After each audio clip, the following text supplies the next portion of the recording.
At our engagement dinner, my daughter's fiancé leaned across the table and whispered something that made my blood run cold.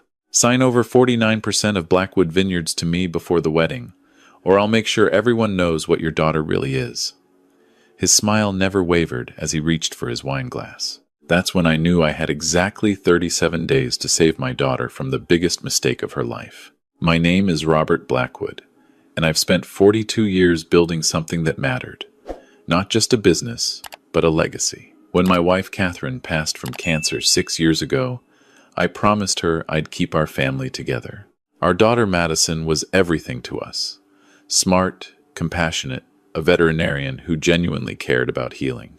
She'd never shown much interest in the vineyard, and that was fine. I never wanted to force anything on her. Then she brought Ethan home. It was a Tuesday evening in March when Madison called. Her voice had that breathless quality I hadn't heard since she was 16 and got into veterinary school. "Dad, I need you to sit down. I have incredible news." My hand tightened around the phone. Nothing good ever started with those words. "I'm engaged." The silence stretched between us like a canyon. Madison and I had always been close, especially after Catherine died. We talked every week, had dinner twice a month. She'd been dating someone for a few months, some guy named Ethan who worked in commercial real estate. She'd mentioned him exactly 3 times, always in passing, never with any real depth. And now she was engaged. "Madison, sweetheart, that's wonderful." I forced enthusiasm into my voice. "When do I get to meet him? Saturday dinner? At your place?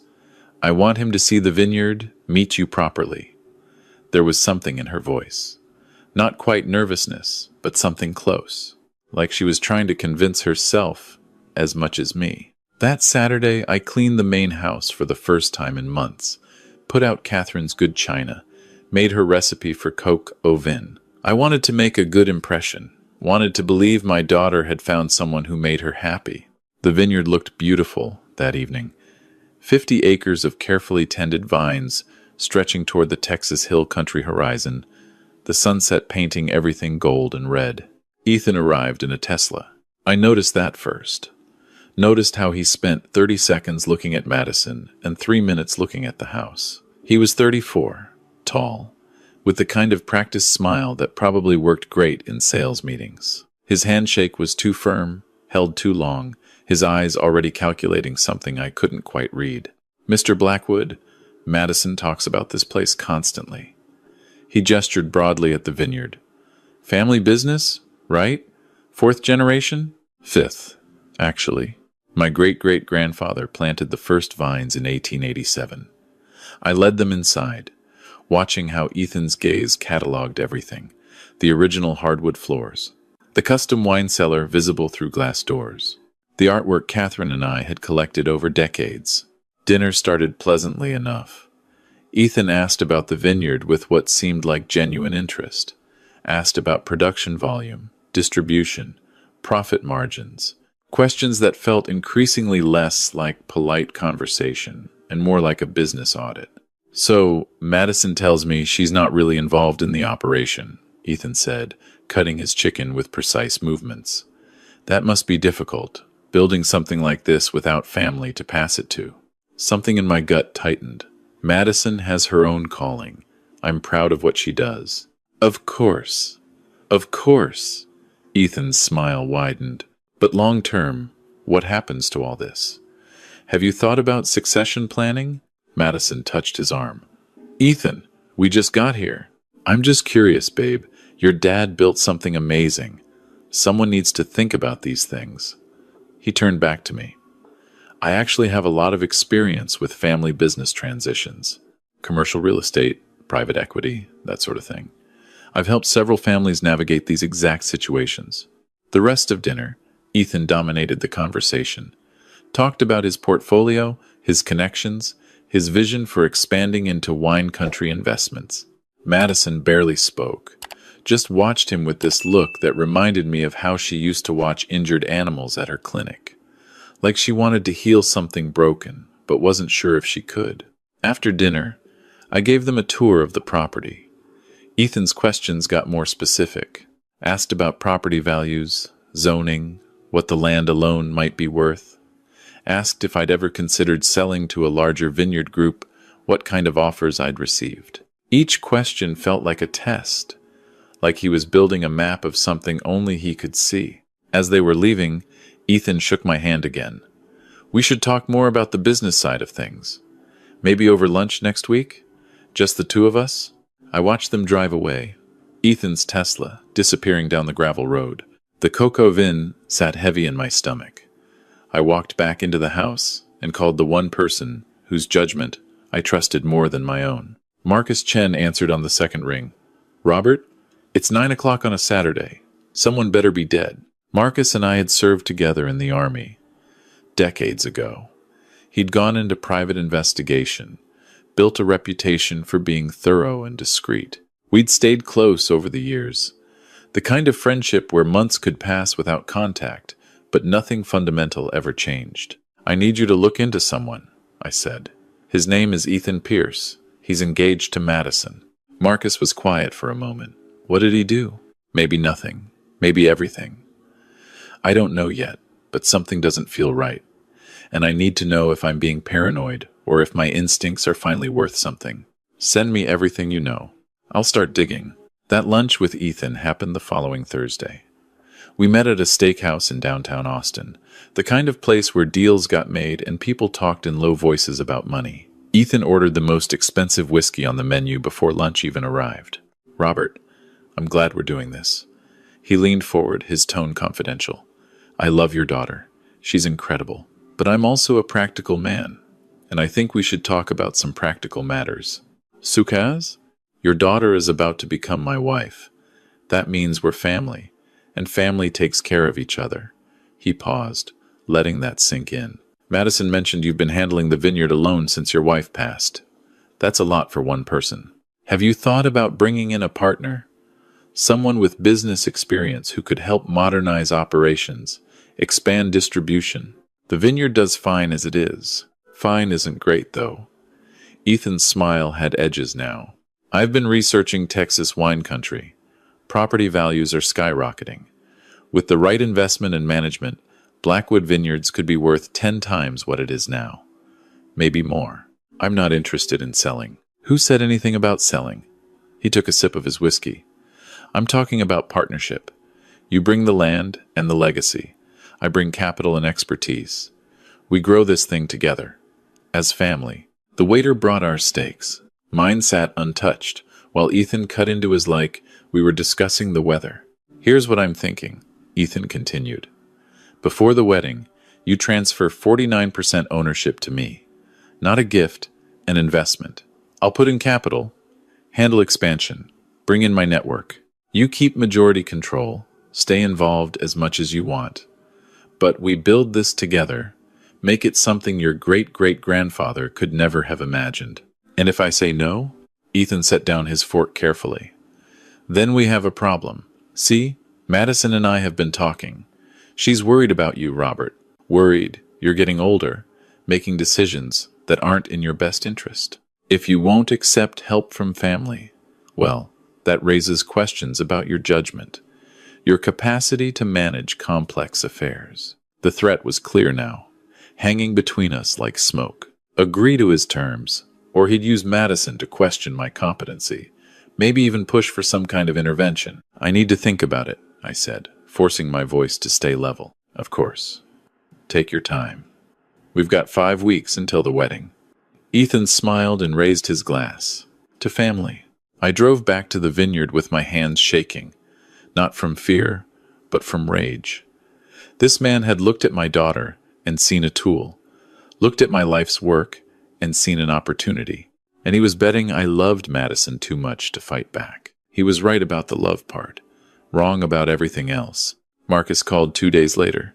We need to talk, in person, now. He showed up at the vineyard that evening with a folder thick enough to be a manuscript.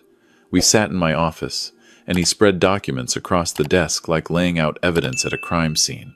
Ethan Pierce isn't his real name, Marcus said without preamble.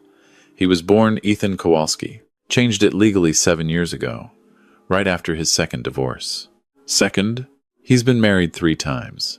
First wife, Angela Chen, married when he was 26. She came from a family that owned a chain of auto repair shops in California. Marriage lasted 18 months. When they divorced, she'd signed over her inheritance rights to him during the marriage. He liquidated the shops, walked away with $2 million. My stomach dropped. And the second wife? Jennifer Park, Korean-American, family owned a successful restaurant group in Seattle. Same pattern. Whirlwind romance, quick engagement, married within 6 months. During the marriage, he convinced her to make him a partner in the business. 2 years later, divorce. He forced a sale of the restaurants, took half the proceeds. Another $3 million. Third wife? Sarah Bennett. Real estate developer's daughter from Phoenix. This one was smarter. She had a prenup. When she started noticing discrepancies in their finances, she filed for divorce. But here's the interesting part. Marcus pulled out another document. She tried to warn the next woman. Ethan threatened her with a defamation lawsuit, made her sign an NDA as part of the divorce settlement. She couldn't tell anyone what he'd done. I stared at the documents, my vision blurring. Madison is number 4. Gets worse. I found 2 other women between wife 3 and Madison, both from wealthy families.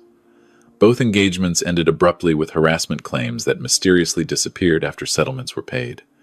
This guy is a professional. He targets daughters of wealthy families, identifies which ones might be vulnerable, isolated. He builds a relationship, moves fast, then extracts assets through marriage and manipulation. Why hasn't he been arrested? Because he's technically not breaking laws. Everything he does is legal. Unethical as hell, but legal. He finds women who want to believe in love, families who want to believe in second chances. By the time anyone realizes what he is, he's already got his hooks in so deep that fighting him means destroying the family. I picked up one of the documents. A photo of Ethan, younger, standing outside a courthouse with his second wife. She looked happy.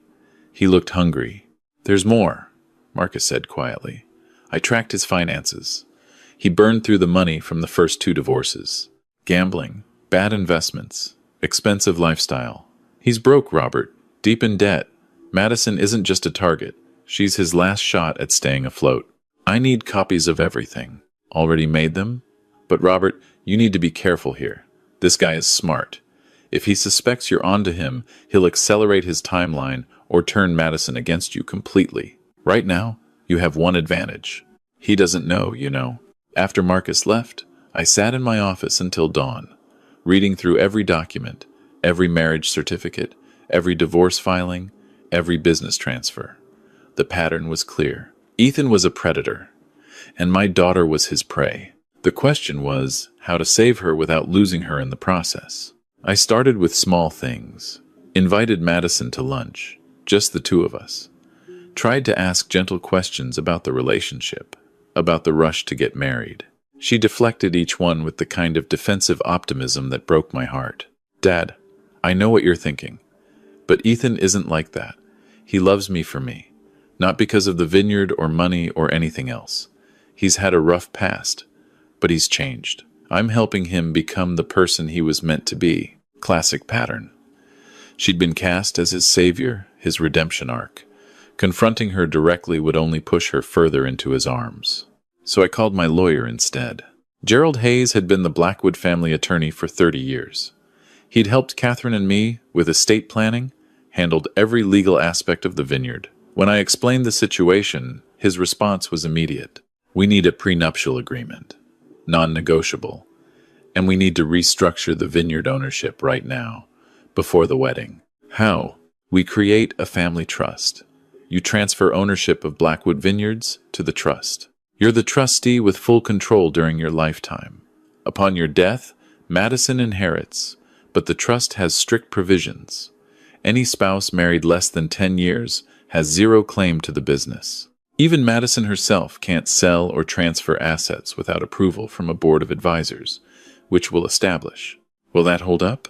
If we do it right now, before the engagement becomes marriage, absolutely. It's your property, your business. You have every legal right to protect it.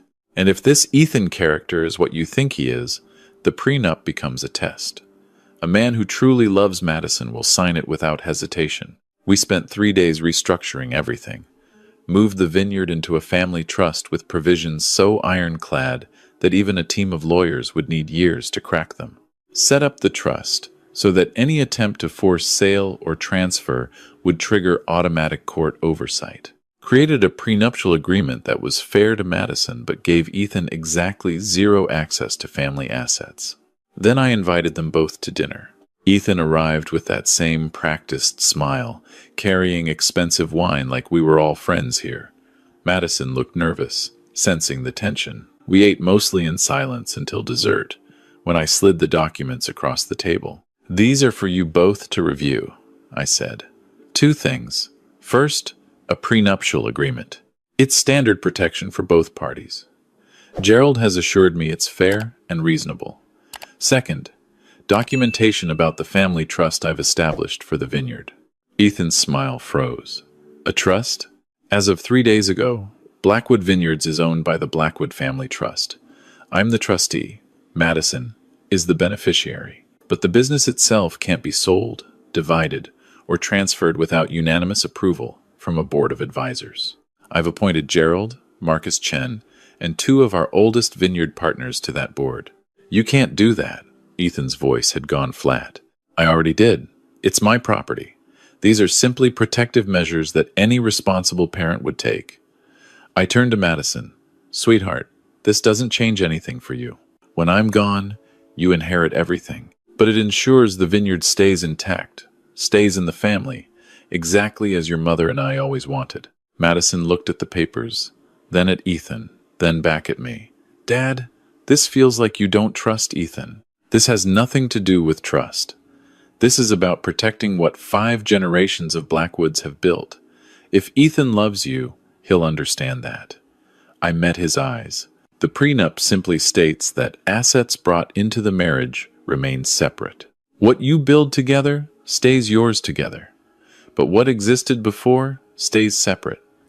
It's fair, standard, and non-negotiable." Ethan stood up so fast his chair scraped. "Madison, we need to talk. Alone." They went outside. Through the window, I watched him gesturing, his face red, Madison shaking her head. The argument lasted 15 minutes. When they came back in, Madison's eyes were puffy. "I think we should go," she said quietly. "Madison, please, just have Gerald explain." "Dad, you've made your position clear. We'll review the documents and get back to you." They left. Ethan didn't say goodbye, didn't even look at me. Just put his hand on Madison's back and guided her to the car, like she was property he was protecting. I didn't hear from Madison for 6 days. Every call went to voicemail. Every text went unanswered. On the 7th day, Gerald called. Ethan hired a lawyer. "They're claiming the trust is a fraudulent transfer, that you're trying to hide assets. They're threatening to contest it. Can they win? No, but they can drag it out, make it expensive and ugly. Robert, this guy isn't backing down. He's escalating." That night, I made a decision that would either save my daughter or lose her forever. I called Ethan directly. "We need to meet," I said. "Just you and me. No lawyers, no Madison. Let's talk this through like men." He agreed.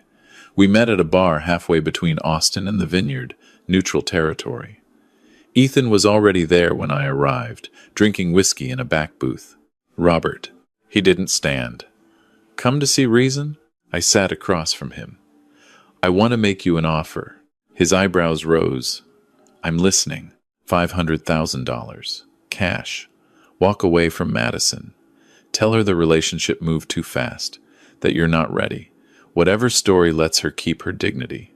Take the money and disappear." Ethan laughed. Not a fake laugh, but genuine amusement. "You think I'm here for $500,000? Robert, your vineyard is worth $20 million. The property alone is worth 30. You're offering me crumbs. I'm offering you a clean exit. Take it, and you get to walk away with something. Push forward, and you get nothing. The trust is unbreakable. The prenup is non-negotiable. Even if you marry Madison, you'll never touch the vineyard. You're assuming Madison will choose you over me." Ethan leaned forward. "Here's what's really going to happen. I'm going to marry your daughter. We're going to have a beautiful wedding that you can either attend or not, your choice. And over time, Madison is going to see that your possessiveness, your need to control her life, is toxic. She'll distance herself from you. And when you're old and alone and desperate for connection, you'll regret every choice you made tonight. Is that what happened with Angela? With Jennifer? With Sarah? The change in Ethan's expression was instant. The mask dropped, revealing something cold underneath. I don't know what you think you know, he said slowly. I know everything. 3 marriages, 3 divorces, 3 families destroyed. I know about the pattern, the method. I know you're broke. I know Madison is just the next Mark. I pulled out my phone, showed him the folder Marcus had compiled. I have documentation going back 15 years. Every court filing, every business transfer, every woman whose life you ruined. Ethan stared at the phone, his jaw working. You can't prove intent. Nothing I did was illegal. Maybe not. But it's a hell of a story. Local vineyard owner exposes serial con artist. Small-town journalists love this kind of thing. Social media, too. Even if nothing leads to criminal charges, your reputation becomes radioactive. No more wealthy families. No more trusting daughters. You become the cautionary tale mothers warn their daughters about. You'd do that to Madison? Humiliate her publicly? I'd do anything to protect her. That's the difference between us. You see her as an asset. I see her as my daughter. I stood up. 500,000. Final offer. Take it and disappear, or I burn your life to the ground and watch you scramble through the ashes. I walked out before he could respond. 2 days later, Madison showed up at the vineyard. Alone. She looked exhausted, like she hadn't slept. When I opened the door, she didn't say anything. Just walked past me into the living room and sat on the couch where she used to read books as a child. Ethan and I had a fight, she said finally, about the prenup. He said if I truly loved him, I'd refuse to sign it. Refuse to let you control our marriage before it even starts. She looked up at me with Catherine's eyes. Dad, why don't you trust him? This was the moment. The choice between protecting her and losing her. I sat down next to her. Madison, what do you know about Ethan's previous relationships? He's been married before, he told me. It didn't work out. How many times? She hesitated. Twice. He said he married young, made mistakes. 3 times, sweetheart. He's been married 3 times. And before you, there were 2 other engagements that ended badly. I pulled out my phone, opened the folder. I hired a private investigator, not because I don't trust you, but because something felt wrong and I needed to know if I was being paranoid. I showed her everything, every document, every court filing. Watched her face change as she read about Angela, Jennifer, Sarah. Watched her hands start shaking when she saw the pattern of asset transfers, the quick marriages, the calculated exits. This can't be right, she whispered. He wouldn't. There's more. I pulled up financial records Marcus had obtained. He's broke, Madison. Deep in debt. Gambling losses. Failed investments. The vineyard isn't something he wants. It's something he needs. She sat there for a long time, just staring at the documents. When she finally spoke, her voice was small. At dinner last week, he asked me about your health. Asked if you had any cognitive issues, any signs of declining capacity. I thought he was just concerned. She looked at me. He was planning something, wasn't he? Building a case that you weren't competent to make decisions? Probably. It's a common tactic in situations like this. Isolate the target, discredit any opposition, then move in for the extraction.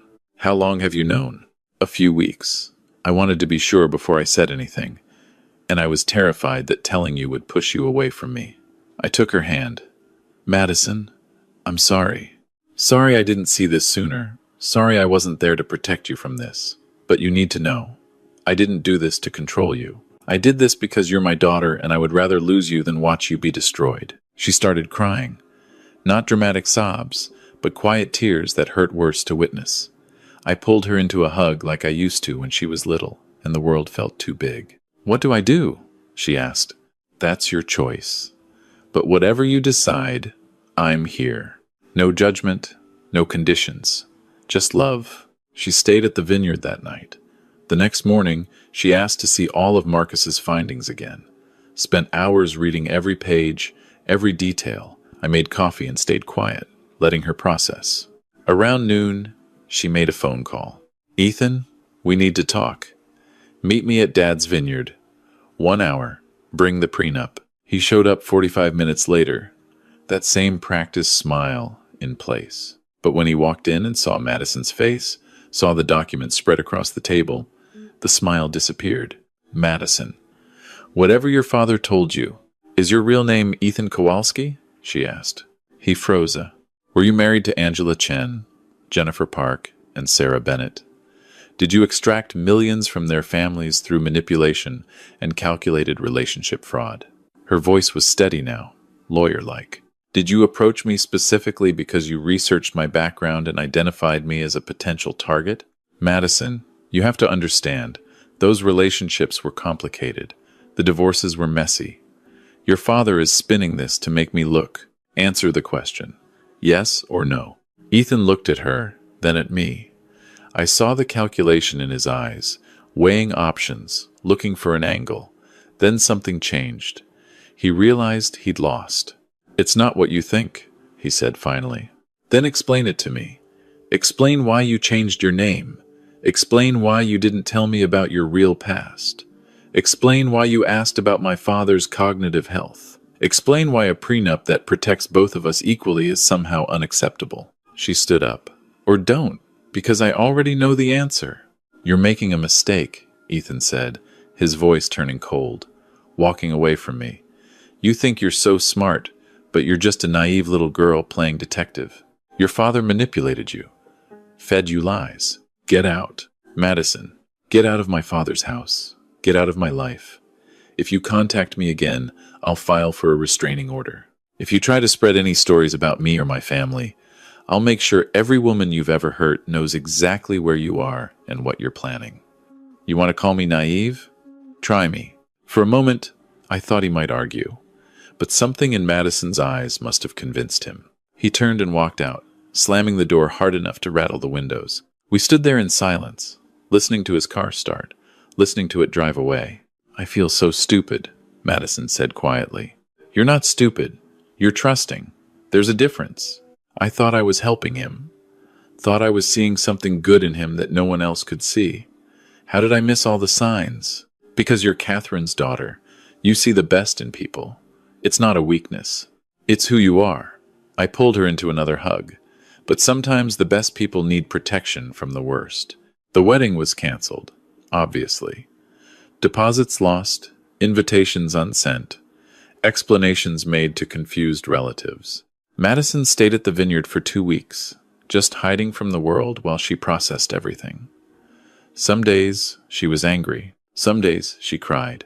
Some days she just sat in the vineyard and stared at nothing. But slowly, she came back to herself. Marcus ran a few more checks to make sure Ethan had truly disappeared. He'd moved to Denver, according to social media. Already had a new girlfriend, another young woman from a wealthy family. Marcus made an anonymous call to her father, shared just enough information to plant seeds of doubt. We couldn't save everyone, but we could try. 3 months after the canceled wedding, Madison and I were having dinner at the vineyard when she brought it up. "I want to learn the business," she said. "The vineyard? You've been doing this alone for too long." And I realized something. This place isn't just a business. It's a story. 5 generations of people who built something that mattered. Mom loved this place, and I want to understand why. You don't have to do this for me. I'm not. I'm doing it for me. Ethan made me feel like I was just an inheritance, just an asset attached to wealth. But that's not who I am. I'm a Blackwood, and maybe it's time I figured out what that means. So she started coming to the vineyard twice a week, learning about soil, about growing seasons, about the chemistry of fermentation. She was terrible at it initially, asked 1,000 questions, made mistakes, but she kept showing up, kept trying. 6 months later, she moved into the guest house on the property, said she wanted to be closer, wanted to really commit to learning. Her veterinary practice went to part-time. The vineyard became her focus. A year after the canceled wedding, Madison stood at the edge of the vineyard at sunset. exactly where Catherine and I used to stand together. She'd just closed a distribution deal that would expand our reach into 3 new states. Her idea, her negotiation, her victory. "I get it now," she said. "Why you fought so hard. This isn't about money or property. It's about identity, about knowing who you are and what you stand for. Your mother would be proud of you. I'm proud of me too. For the first time in a long time," she smiled. "And Dad, thank you. For seeing what I couldn't. For protecting me when I couldn't protect myself. For loving me enough to risk losing me. You're my daughter. There was never a choice." We stood there as the sun set over 50 acres of vines that had weathered droughts, freezes, and 5 generations of Blackwoods. The land that Ethan Pierce had seen as an opportunity, Madison now saw as a responsibility, a legacy worth protecting, worth understanding, worth continuing. Sometimes the best revenge isn't about destroying the people who tried to hurt you. Sometimes it's about protecting what matters, about standing firm in the face of manipulation, about refusing to let predators take what doesn't belong to them. Ethan thought he could use love as a weapon. He thought he could exploit Madison's kindness and my desperation for family. He thought wealth made people weak. He was wrong about all of it. The vineyard stands. The family endures. And somewhere in Denver, Ethan Pierce is probably already charming another young woman, telling another story about how he's changed, how he's different. Maybe someone will stop him. Maybe someone won't. But Madison learned to see the warning signs. Learned that love shouldn't require you to ignore red flags. Learned that trust is earned through action, not demanded through manipulation. And in the end, that's worth more than any business deal, any settlement, any amount of money he could have taken. The best inheritance I could give my daughter wasn't the vineyard. It was the ability to recognize her own worth, to stand firm in the face of predators, to understand that being kind doesn't mean being naive. Some lessons cost everything to learn. We learned ours at the cost of a canceled wedding and a few thousand in deposits. Ethan's next victim might not be so lucky. But that's not my story to tell anymore. My story is about a father and daughter, 50 acres of grapes, and the understanding that some things are worth fighting for. Not because they're valuable, but because they're ours. And no one, no matter how charming or calculating, gets to take that away.